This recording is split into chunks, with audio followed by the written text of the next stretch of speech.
RS mains और RPSC को लेकर लगातार एक महीने से ये तमाम जो छात्र हैं संघर्षरत हैं और इनकी मांग बहुत बड़ी नहीं है। मांग इनकी छोटी सी है कि एक परीक्षा का पहले रिजल्ट आ जाए, उसके बाद आप दूसरी परीक्षा करवाएं, तो इनको किसी भी प्रकार की कोई आपत्ति नहीं। और आरपीएससी ने जिस प्रकार से इन छात्रों का भविष्य अधर में लटका रखा है, उसे लेकर लगातार एक महीने से ये लोग संघर्षरत हैं। और राजस्थान का शायद ही ऐसा कोई कैबिनेट मिनिस्टर होगा या सरकार का कोई शायद ही ऐसा कोई अंग होगा जिससे ये मिले ना हो। लगभग 45 मंत्रियों से ये लोग मिल चुके हैं, मुख्यमंत्री से मिल चुके हैं, दोनों उप मुख्यमंत्री से मिल चुके हैं, भाजपा प्रदेश अध्यक्ष मदन राठौड़ साहब से ये मिल चुके हैं। किरोड़ी लाल जी के आवास से इनका ये संघर्ष शुरू हुआ था और आज भी सुबह ये लोग किरोड़ी लाल जी के आवास पर पहुंचे, लेकिन शायद वहां से कुछ हासिल नहीं हुआ। और आज यहां पर ये सब लोग इकट्ठा हुए हैं, सब अपनी अपनी बात यहाँ रख रहे हैं। इस संघर्ष को, इस प्रदर्शन को कहां तक लेकर जाना है, उसके लिए यहाँ पर बात कर रहे हैं। और जैसा कि हमने आपको शुरुआत में बताया, मांग बहुत बड़ी नहीं है, बहुत छोटी सी मांग है जो मानी जा सकती है कि एक परीक्षा का पहले रिजल्ट आ जाए, फिर उसके बाद दूसरी परीक्षा को करवाया जाए, तब इनको कोई समस्या नहीं होगी। हमारे सबके साथ हैं, वो लोग हाथ उठाओ। इन लोगों से बात करते हैं। पहले आप देख लीजिए, तमाम जो लोग हैं ये सब एक साथ हैं, एक साथ इस संघर्ष में अपनी आवाज़ उठा रहे हैं। इनसे भी हम बात करने की कोशिश करेंगे। भैया, लगभग 45 मंत्रियों से आप मिल चुके हो, दोनों उप मुख्यमंत्री से मिल चुके हो, मुख्यमंत्री से मिल चुके हो। किरोड़ी लाल जी के वहाँ से आपका संघर्ष शुरू हुआ था और आज भी सुबह से ही आप लोग वहाँ पर डटे हुए थे। वहाँ से क्या परिणाम निकल कर आया आज?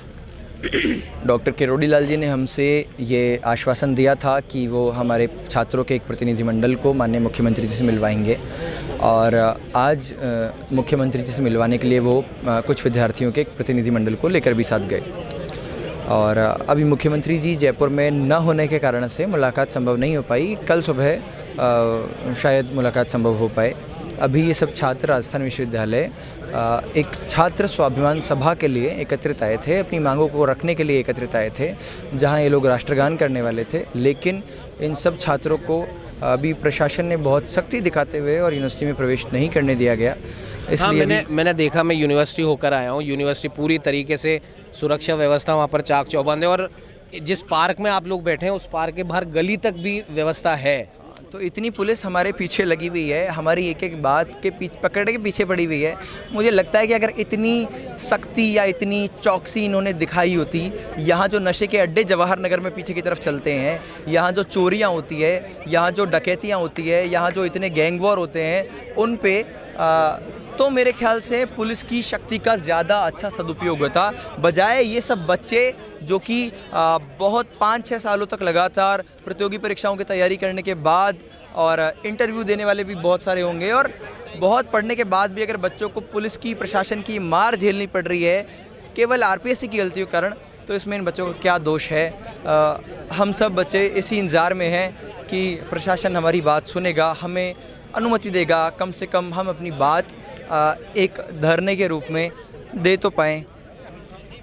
इसी का इंतज़ार सब छात्र कर रहे हैं। बस इसी का इंतज़ार ये सभी छात्र लोग कर रहे हैं। और भी लोग हैं जो बात करना चाह रहे हैं, अपनी बात सरकार तक पहुंचाना चाह रहे हैं। क्या आप बात आज यहाँ से आप सरकार तक पहुंचाना चाह रहे हैं, प्रशासन तक पहुंचाना चाह रहे हैं? सर, इस आरएस मेंस परीक्षा में एक मुख्य धड़ा जो है वो सैन्य कर्मचारियों का भी है। सैन्य कर्मचारियों का एक मुख्य धड़ा जो कि 12.5% का कोटा मेंटेन रखता है। राज्य प्रशासनिक सेवाओं में एक्स सर्विसमैन और सेना में कर्मचारी जो है, जो अभी सेना पे पोस्टेड है, जो अगले 1 साल में सेवानिवृत्ति होने वाले हैं, नोटिफिकेशन की डेट से अगले 1 साल में जो भी एक्स सर्विस में जो भी सैन्यकर्मी रिटायर होता है उसको सेना का कोटा मिलता है और ये राज्य सेवा में 12.5% है। यानी कि अगर आप इसे पर्टिकुलर भर्ती की बात करें तो यहाँ पे 50 से 60 सीटें जो है हमारे सैन्य कर्मचारियों के लिए निर्धारित है। अब बात यहाँ पे है कि हमारे सैन्य कर्मचारी जो इस परीक्षा में शामिल होना चाह रहे हैं वो ऑपरेशन सिंदूर की वजह से और भारत पाक टेंशन की वजह से जो सिचुएशन पैदा हुई है, उनकी आज की समय में छुट्टियां जो है रद्द कर दी गई है। हमारे पास में कई सैन्य भाइयों के जो एप्लीकेशंस आई है, उन्होंने प्रशासन को भी डायरेक्ट एप्लीकेशंस भेजी है और उन्होंने उनसे निवेदन किया है कि सर आप आधिकारिक रूप से इसके ऊपर संज्ञान लेवे, और इसकी एक प्रतिलिपि उन्होंने हमारे पास में भेजी है और जिला सैनिक बोर्ड में देने के लिए भेजी है। उनका यही निवेदन है कि सर हमें कैसे भी करके इस परीक्षा के लिए थोड़ा सा समय मिल सके, क्योंकि हमने सेना के लिए, देश हित के लिए और इस मातृभूमि के लिए अपना पूरा त्याग, तन मन धन से समर्पण किया है। तो हम चाहते हैं कि इस परीक्षा में हम अपने डेडिकेशन से और जिस कमिटमेंट के साथ में हमने सोचा था कि हम सर्विस छोड़ने के बाद में हम भी अपना सपना पूरा कर पाएंगे, और एक तरीके से ये उस बच्चे के लिए, उस सैन्य कर्मचारी के लिए ही गर्व की बात नहीं होगी। अगर वो एक प्रशासनिक अधिकारी बनता है, भारतीय राजस्थान प्रशासनिक सेवा में एक प्रशासनिक अधिकारी बनता है, तो एक सेना के लिए भी गर्व की बात होती है कि एक सेना का एक सैन्य कर्मचारी जो मात्र एक जवान है, सिपाही है, वो वहाँ पे जाकर के प्रशासनिक अधिकारी बनता है। तो उन्होंने प्रशासन में एक डिसिप्लिन भी वो ला पाएगा और प्रशासन में एक बहुत बड़ा सुधार भी वो कर पाएगा। उनका जो 15 साल का, 20 साल का जो तजुर्बा है, एक्सपीरियंस है, वो कहीं ना कहीं प्रशासन के काम में आएगा। तो उनका यही निवेदन है कि सरकार इस परीक्षा को थोड़े समय के लिए, जब तक ये सिचुएशन है, अभी तक हमारे पास में जो इन्फॉर्मेशन आई है हमारे साथी लोगों की, वो एक हमारा साथी है जिसकी छुट्टी 22 जून तक कैंसिल की गई है। तो अगर परीक्षा की तिथि अगर 17 जून और 18 जून है, तो वो किस तरीके से 22 जून को छुट्टी कैंसिल वाला बच्चा 17-18 जून को परीक्षा में शामिल हो पाएगा। और इसके अलावा एक मुख्य बात मैं मीडिया के थ्रू मैं बताना चाहूँगा सर, कि सेना के जो कर्मचारी होते हैं वो 30 जून और 31 जुलाई के लमसम रिटायरमेंट होते हैं, और 30 जून का रिटायरमेंट का समय जो होता है, सेना में सेवानिवृत्ति के लिए जो होती है बहुत सारी फॉर्मेलिटी करनी पड़ती है। यानी कि एक सैनिक कर्मचारी पूरे 6 महीने अपनी फॉर्मेलिटी में लगा रहता है। उसको अपने रिटायरमेंट फॉर्मेलिटी किट रेडी करना होता है, अपना ECHS डिपेंडेंट कार्ड, अपनी पेंशन फॉर्मेलिटीज़, कई प्रकार की चीज़ें करनी पड़ती है। तो ये अपने सेवानिवृत्ति के समय पे ये सब चीज़ें करेगा, या फिर वो अपनी ये जो प्रशासनिक सेवा की जो एग्ज़ाम है उसके लिए तैयारी करेगा, वो सब तो सेपरेट चीज़ है। परीक्षा तो सेपरेट चीज़ है, लेकिन वो उस परीक्षा के बारे में तो अभी वो सोच ही नहीं रहा। वो अपना पूरा तन मन धन, डेडिकेशन, समर्पण इस भारत माता की सेवा के लिए लगा रखा है, और वो यही आशा रखता है इस प्रशासन से कि सर आप प्लीज़ हमें थोड़ा सा समय दे, ताकि हम अपने सपनों को पूरा कर सके और आगे चल कर के हम भारत माता के लिए जो हमने किया है उस एक्सपीरियंस को हम प्रशासनिक सेवा में भी यूटिलाइज कर सके। आप क्या कहना चाहिए? इधर आके बात कीजिए। जी, मैं एक्स सर्विसमैन हूँ, अलवर से आया हूँ मैं। मेरे भौजी भाई ने ऑलरेडी ये सारी बात कवर कर दी है। जो इश्यूज़ हैं हमारे, मेन इशू ये है कि वो लोग जो फिलहाल ऑपरेशन सिंदूर में डिप्लॉय हुए थे, वो अभी अपना रिप्रेजेंटेशन नहीं कर पा रहे। तो भाई ने कहा है कि जैसे उन्होंने हमें रिक्वेस्ट किया कि सर आप फ्री हो तो हमारा भी आवाज़ उठाइए। तो ऑलरेडी जितनी भी प्रॉब्लम्स वो अभी सफ़र कर रहे हैं, सर ने कवर किया है। तो मेरा यही मुद्दा है कि एक सैनिकों की दृष्टि से भी इसे देखा जाए। सर आरपीएससी से हमारी इतनी विनती है कि पहले परिणाम जारी करो पिछली भर्ती का, और अब बाद में आप परीक्षा ले लो, क्योंकि सर ये जो अभ्यर्थियों का जो दोहराव होगा 200-300 पोस्ट का, सर इससे हमारे जो कई बहनें हैं जिनकी शादियां कुछ एक अटेम्प्ट देने के बाद हो जाती है, उनके कैरियर पर संकट आएगा। और सर कुछ एक सरकारी कर्मचारी हैं जो पिछली बार की भर्ती में सर 9 महीने का समय दिया था आरएएस मेंस में, लेकिन इस बार सर सिर्फ 3 महीने 27 दिन का समय दिया गया है, जिससे सर जो फ्रेशर्स हैं जो पहला अटेम्प्ट दे रहे हैं उन लोगों के साथ काफ़ी अन्याय होगा। सर कुछ एक सरकारी कर्मचारी हैं जो ड्यूटी पर रहते हैं, जिन्हें छुट्टियाँ नहीं मिलती, सर उनके लिए 3 महीने में 30 सब्जेक्ट पढ़ना सर बहुत ही असंभव कार्य है सर। इसलिए हमारी सिर्फ आरपीएससी से इतनी विनती है कि थोड़े समय के लिए इस परीक्षा को खिसका दिया जाए, जिससे हमारे फौजी भाई, हमारी बहनें और जो प्रथम बार इस अटेम्प्ट को दे रहे हैं उन सबके साथ न्याय हो सके और सभी न्यायपूर्ण तरीके से परीक्षा दे सके। सर बताओ क्या कहना चाहते हैं? सर मैं ये कहना चाहता हूँ, जैसे आरपीएससी ने जो डिसाइड कर रखा है भाई फौजी भाइयों को लेके है या फिर सीआरपीएफ में लेके या अन्य किसी फोर्सेज में, तो उसकी वजह से क्या हो रहा है, जैसे उनको छुट्टी नहीं मिल पा रही है तो वो एग्ज़ाम के अंदर प्रेजेंट नहीं हो पाएंगे। तो आरपीएससी ये चाहती है कि अपना रूल रेगुलेशन जो बना रखा है उसने, तो मेरा कहने का मतलब है अगर उसको टाइम पर एग्ज़ाम करवाने हैं तो यूपीएससी के तर्ज पर वो कैलेंडर जारी करे, कैलेंडर जारी करके ताकि छात्रों को भी ये लगे कि तय समय पर एग्ज़ाम हो पाएगी। जैसे हम पिछले शेड्यूल को देखते आ रहे हैं, 2023 वाले में डेट बढ़ाएगी, उससे पिछले वाले में डेट बढ़ाएगी, हर बार ये डेट बढ़ाती है, उसके बाद तय समय पर एग्ज़ाम एग्ज़ाम नहीं लेती है, छात्रों को लुभाने की कोशिश करती है। अगर इसी भर्ती के अंदर जैसे परिणाम जारी नहीं होता है पिछली वाली भर्ती का, तो वापस से एग्ज़ाम करवा लेती है, तो कुछ सीटें वैकेंट होगी और फिर छात्रों को लुभाने के लिए वो 2025, 26, 27 जब भी एग्ज़ाम निकालेगी उसमें पद बढ़ा के निकाल देगी। तो इससे क्या होगा सर, इससे जो छात्र ओवर एज हो रहे हैं, जो बहनें ओवर एज हो रही है, तो उनसे ये नुकसान, तो जो ओवर एज हो रहे हैं ना, उनको सबसे बड़ा प्रॉब्लम ये आ रही है कि ना तो वो अगले अटैम्प्ट दे पा रहे हैं, और कुछ छात्र ऐसे भी हैं जो दूसरे डिस्ट्रिक्ट के अंदर रहते हैं। जैसे मैं खुद सीकर डिस्ट्रिक्ट से आया हूँ, यहाँ जयपुर रहता हूँ। यहाँ के जो पारिवारिक स्थिति है भाई मेरी है, मैं मान लो खुद ही सर्विस के अंदर सक्षम हूँ, लेकिन कोई अन्य टाबर है या अन्य कोई छात्र है जो सक्षम नहीं है, पारिवारिक स्थिति खराब है, वो जयपुर के अंदर रह रहे हैं, यहाँ सालाना नहीं करते 50 से 60 हज़ार वो इन्वेस्टमेंट कर रहे हैं, घर से आ रहे हैं या खुद व्यवस्था कर रहे हैं या दोस्तों से ले रहे हैं, वो ना तो यहाँ इन्वेस्टमेंट कर पाएगा, वो अपने घर पर चला जाएगा।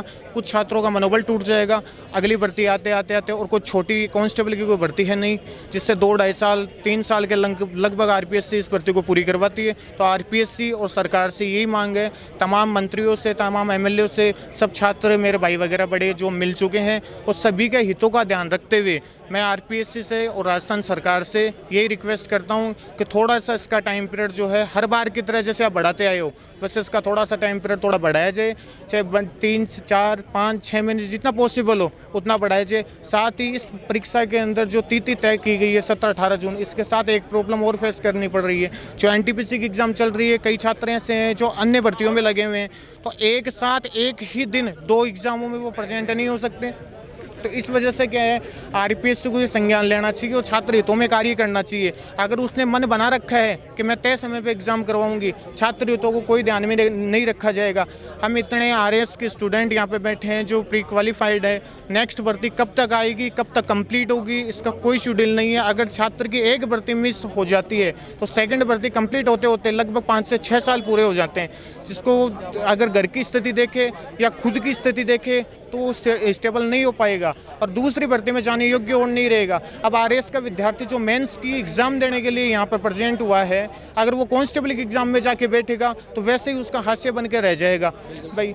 तो इस वजह से आरपीएससी और राजस्थान सरकार, मेरी ये रिक्वेस्ट है कि सभी फौजी भाइयों को ध्यान में रखते हुए प्लस सभी बहनों को ओवर एज की वजह से जो भी सबका ध्यान रखते हुए थोड़ा सा टाइम पीरियड बढ़ाने की मांग कर रहे हैं।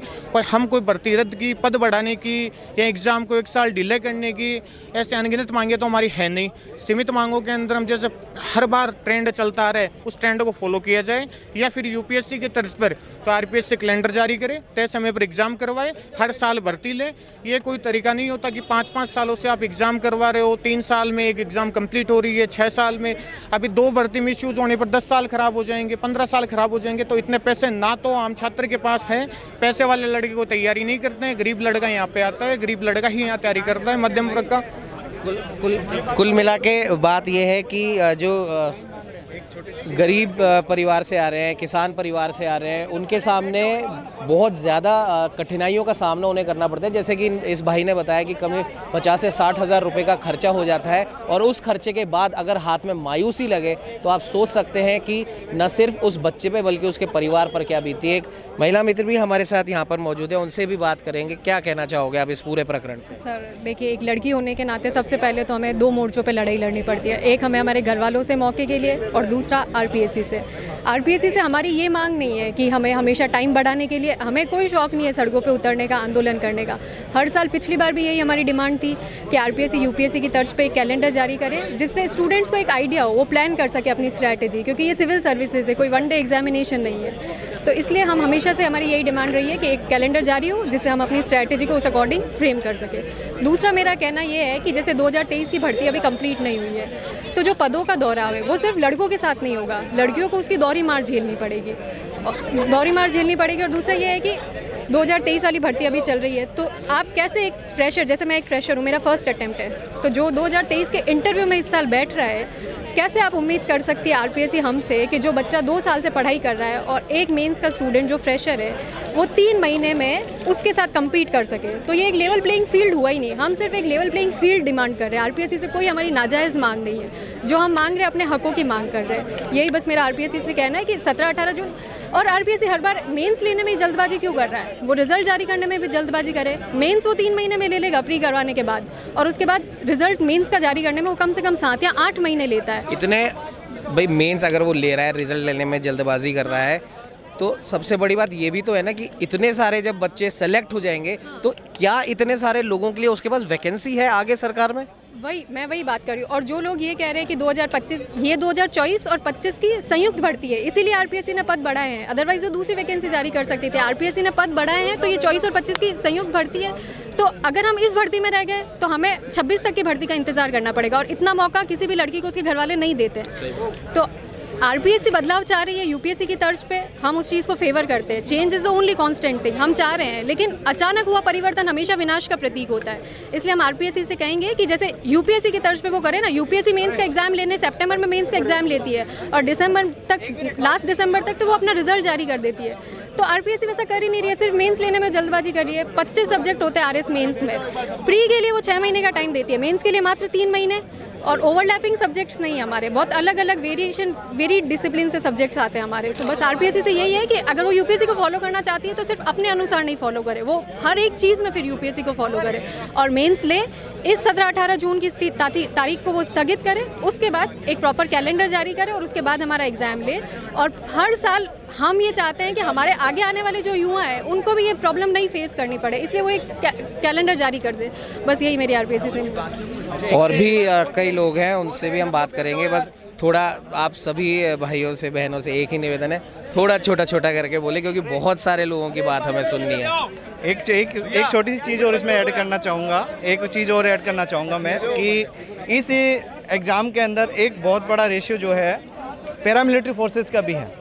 पैरामिलिट्री फोर्सेस जो है हमारे बीएसएफ, सीआरपीएफ, सीआईएसएफ और आईटीबीपी के जो जवान हैं, एसएसबी के जो जवान हैं, वो लोग भी इस एग्ज़ाम में बैठ रहे हैं। बदकिस्मती की बात है कि वो एक्स-सर्विसमैन कैटेगरी में नहीं आते हैं, वो जनरल कैटेगरी से एग्ज़ाम दे रहे हैं और जनरल कैटेगरी से जो एग्ज़ाम दे रहे हैं उनका कोई रेशियो ही नहीं है। हमारी बात सुनी जा रही है, वही आगे अतः वो जो पैरामिलिट्री फोर्सेस के जो जवानों का जो रोल आपने देखा वो तो काबिले तारीफ़ है, वो देखने को बनता है। तो उनका एक रेशियो जो है, पैरामिलिट्री फोर्सेस का एक रेशियो है, वो भी इस एग्ज़ाम में सम्मिलित हो रहा है, जो कि एक्स-सर्विसमैन कैटेगरी में नहीं आता है। न वो आर्मी की कैटेगरी में है, न एयरफोर्स की में और जो नेवी की में भी।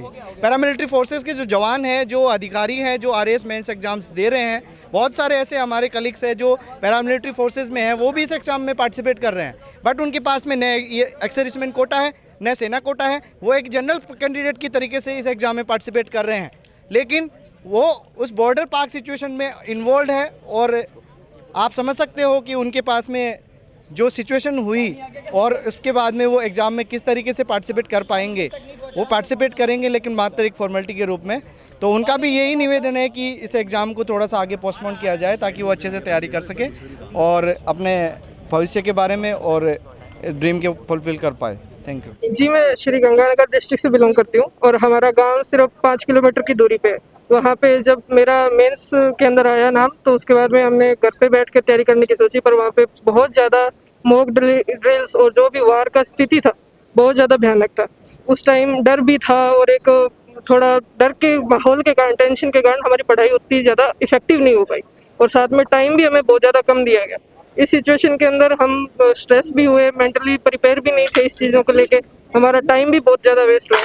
तो इस कारण थोड़ी सी अपील है कि हमारा टाइम बढ़ाया जाए ताकि हम अच्छे से अब तैयारी कर पाए।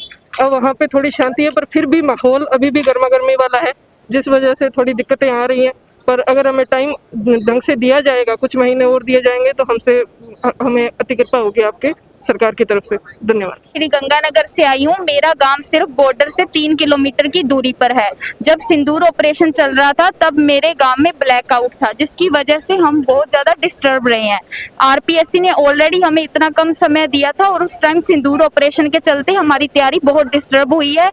इसलिए हम छात्र मांग कर रहे हैं कि हमें पर्याप्त समय देकर हमारी अच्छी तैयारी हो सके, और जो ऑलरेडी हमें इतना कम समय दिया है जिसमें हम सिंदूर ऑपरेशन में बहुत ज्यादा दिक्कत में आए थे, तो सरकार हमारी बात सुने, हमारा जो ये आरएएस मेंस है इसे पोस्टपोन करे ताकि हम भी अपने जो भविष्य के लिए एक सकारात्मक ऊर्जा के साथ तैयारी कर सकें। यही मैं सरकार से अपील करती हूँ कि हमारी मांगों को सुना जाए। जैसे क्या होता है कि यूनिफॉर्मिटी नहीं है। पिछली बार आरएएस मेंस के लिए 9 महीने का समय मिला और इस बार 3 महीने का समय मिला, तो ये समानता मेरे को लगा कि आनी चाहिए। एक कैलेंडर जारी हो जिससे समानता आए, यूनिफॉर्मिटी आए, ताकि बच्चे जान सके कि कब उनको तैयारी करनी है, ढंग से तैयारी करनी यही है। और तो मेरे मित्रों ने बोल दिया है, वही मेरे मुद्दे कैलेंडर हो। अरे शुभम के मेरा तो आपको बता दें कि कुल मिला के बात यही है कि ये लोग चाह रहे हैं कि जो भी इनकी जायज़ जो मांग है, और बहुत बड़ी मांग नहीं है, जैसा कि हमने शुरुआत में बोला था, बहुत बड़ी इनकी मांग नहीं है। ये चाह रहे हैं कि आरपीएससी ने जो 17-18 तारीख जो इनको बोली है, एक तो उसको स्थगित करके आगे की नई तारीख दे, इन्हें प्रॉपर तैयारी करने का समय मिले और पहले रिजल्ट घोषित हो जाए, उसके बाद परीक्षा की तिथि घोषित कर सकते हैं। और फिर हम एक बार आपको बता दें कि अपनी इस मांग को लेकर ये 45 मंत्रियों से मिल चुके हैं, 2 उप मुख्यमंत्री से मिल चुके हैं, मुख्यमंत्री से मिल चुके हैं, किरोड़ी लाल जी से लगातार ये संपर्क में है। लेकिन उसके बाद भी अगर इन्हें इस प्रकार से यहाँ पर रात में बैठना पड़ सकता है, इसमें लड़के भी हैं, लड़कियाँ भी हैं, और सबसे बड़ी बात है कि इनकी जायज़ मांगों के लिए इन्हें इनकी जगह पर पहुंचने भी नहीं दिया जा रहा। सबसे बड़ी बात देखने वाली ये है। अब खैर बात ये है, और बहुत छोटी सी बात है, कि अगर ये भविष्य के RAS हैं, कई इनमें भूतपूर्व सैनिक भी हैं, तो जब ये लोग नई धारा में, मुख्य धारा में प्रशासन में आएंगे तो जाहिर सी बात है कुछ नया परिवर्तन भी लेकर आएंगे। और अगर ये परिवर्तन लाना चाह रहे हैं तो परिवर्तन लाने का समुचित मौका भी इनको मिलना चाहिए, और यहीं से ये मांग उठ रही है। सहयोगी कैमरामैन ममतेज के साथ उमंग माथुर, न्यूज़ 21।